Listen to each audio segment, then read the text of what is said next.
Hey folks, Russ Bailey here. Thanks for joining us. It's time for another Brushpile Fishing, the video podcast.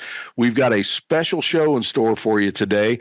As you guys know, we have our annual Veterans Tournament coming up the first Saturday in October, and we're going to switch things around a little bit. You know, we've always donated our money to the Travis Mills Foundation, which is an absolute awesome organization.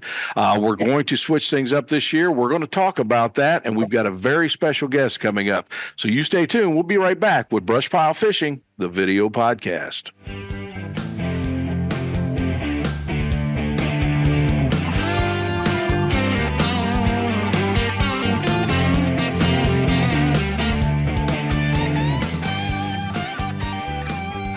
Welcome back to Brushpile Fishing, the video podcast. We're brought to you by Bob Cycle in Sydney, Ohio.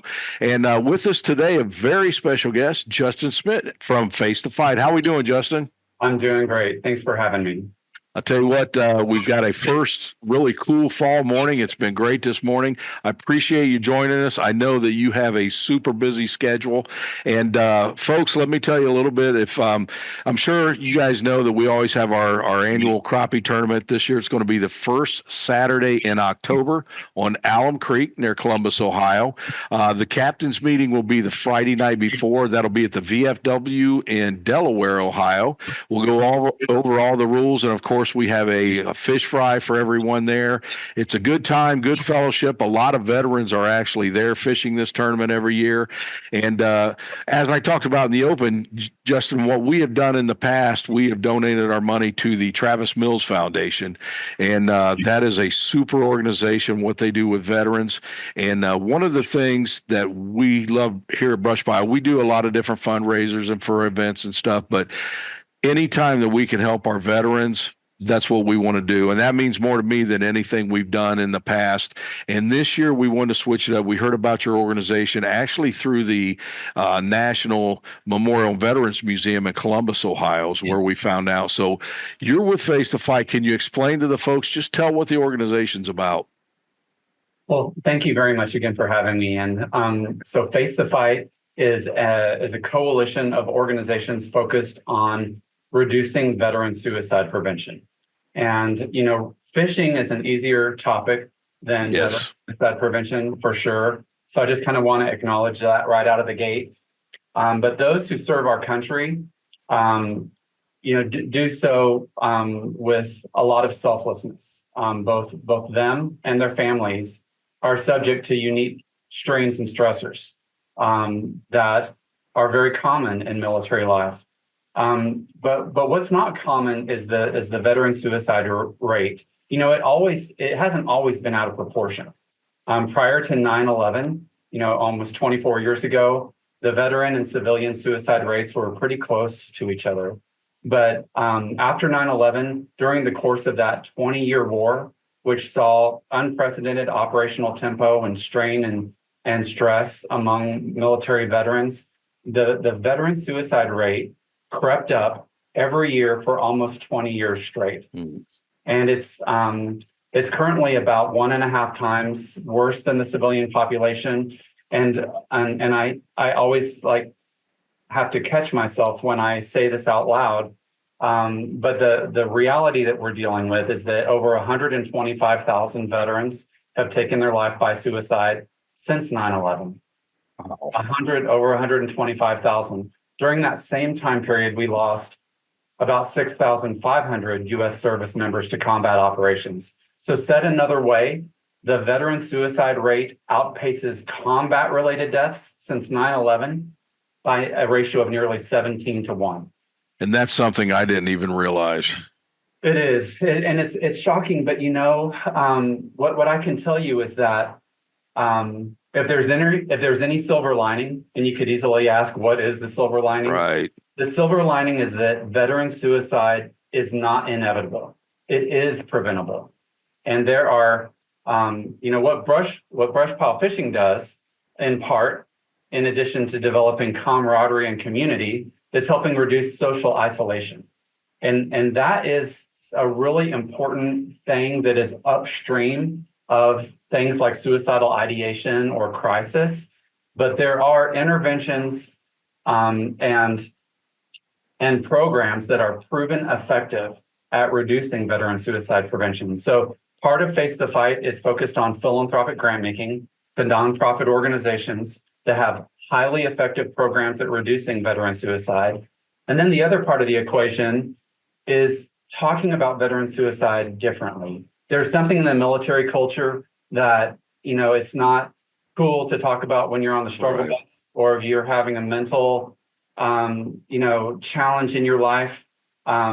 It's much more common to kind of suck it up and push through it. But we're human beings, and veterans are human beings. And the ultimate sign of strength is to make it through the hard times in life and come through the other side intact with you and your family together. It is not a sign of weakness to raise your hand when you need help. And it's not a sign of weakness to check on a buddy and see how they're doing and have an honest conversation about how it's going and where we can help each other. So Face the Fight is a movement, along with philanthropic support and a coalition of about 200 entities now that have joined forces to put a serious dent in the veteran suicide prevention problem. How long has your organization been around? So Face the Fight was established in June of 2023 by USAA in cooperation with the Humana Foundation and Reach Resilience and Endeavors Foundation. And those three companies started Face the Fight with about an initial $35 million corporate and foundation commitment to fund evidence-based interventions proven effective at reducing veteran suicide.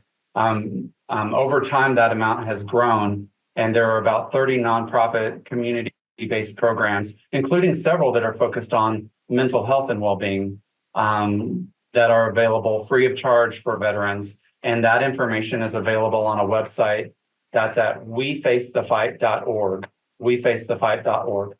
Okay, and we'll have that up on the screen also.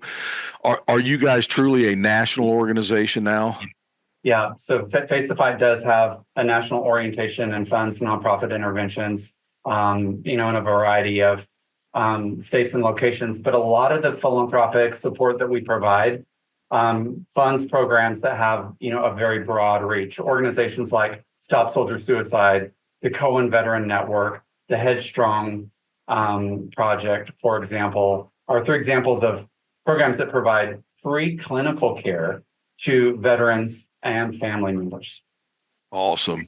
So our tournament is going to be October 5th. Will you guys have a representative there that our veterans can talk to, or even a non-veteran if they want more information to help out? Yeah, a member of our team, Kendra Matthews, is a retired colonel, an Air Force Academy graduate, and is a key member of our team. And she is very much looking forward to attending and representing Face the Fight, but more importantly, connecting with the individuals there. Absolutely. And like I said earlier, we do have several veterans that actually fish our tournament. We have non-veterans, but this is one thing. And I know we talked in the beginning of the show, we love having the tournament and everything, but this is one tournament where it truly does not matter where you place, because everyone wins in this because of what we're, putting the proceeds towards. And something you probably didn't realize. And again, we do not ask people to do this, but we have a pretty good payout for first, second, and third place in this. And I don't think anyone has ever kept the money. It's all been donated back, and we have never and never will ask them to do that. But that's the kind of people that we have in this. And like I say, one of the things in our area, and I'm hoping it's nationwide, is we absolutely love our veterans. We know what they go through. We don't know how deep it is sometimes, but that's why when I heard about this organization, it's like, absolutely, we hope we can help you guys out this year. We really appreciate it, and thanks for the friendships that you foster, the experiences and the connectivity that you foster among those military veterans who participate. Okay. Is there anything that you would like to add that you'd like the people to know here on the podcast? I think I would just close by saying, three things that veterans can keep in mind if they'd like to join us in facing the fight and helping to reduce veteran suicide. One is check on a buddy. October is the month of your fishing tournament. It's also National Buddy Check month through the Department of Veteran Affairs.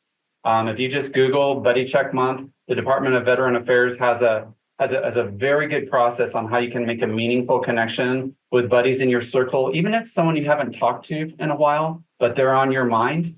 And Starbucks, who's one of the companies engaged in Face the Fight, is providing 10,000 Starbucks gift cards for the first 10,000 veterans that register in National Buddy Check Month. So you can have a buddy check over a coffee and really take so that's one. Second is, visit wefacethefight.org, and there are a number of nonprofit organizations that receive funding from Face the Fight that have excellent programs. If you just take 10 or 15 minutes to get oriented that, you become more knowledgeable. And then I think the third and final thing, and sometimes this is a little bit hard to talk about, but secure firearm storage is considered an evidence-based intervention that helps reduce suicide. And all it means is if you have a weapon in the home, if you securely store that weapon in your home, just like how weapons are secured on any military installations or military vessels for that matter, when a weapon is securely stored, it creates enough time and distance between, a moment of anxiety or desperation, and a weapon that's just sitting there on the bedside table. So if you have a weapon in the home, consider securely storing it. It keeps it out of the wrong hands, but it also creates some time and space between a terrible decision. And firearms are the most commonly used lethal means for veteran suicide, and we want weapons, just to take a beat and remember that you are needed, you are wanted, you are valued, and we need our veterans here for the long term because they make our country better after their service. In addition to what they do during their service. Absolutely. Absolutely. Justin, I appreciate you joining us here on the podcast today. And again, folks, this is a lot more sombering podcast than we normally have, but I think it's things that we really wanted to get out, things that we need to listen to. Even some of those numbers caught me off guard. I knew it was bad. I knew it was a problem. I didn't realize it was that big. So we're glad to help out. Folks, visit wefacethefight.org. Even if you can't fish our tournament, check out what they're all about. Make that donation. Let's help these veterans any way we can. This is a super way because the most important thing, they've done their part. Now let's do ours to help them out also. Justin, thank you so much for joining us. Thank you and everyone at Brushpile Fishing. Thank you. Folks, I hope you enjoyed it. I hope you learned something, and we hope to see you October 5th. But like I say, the most important thing, check out their website and do what you can. If it's a little, that's great. If you can do a little more, that's great. But anything that you can do, we appreciate. Folks, I hope you enjoyed it. Stay tuned. We'll be back again with Brushpile Fishing.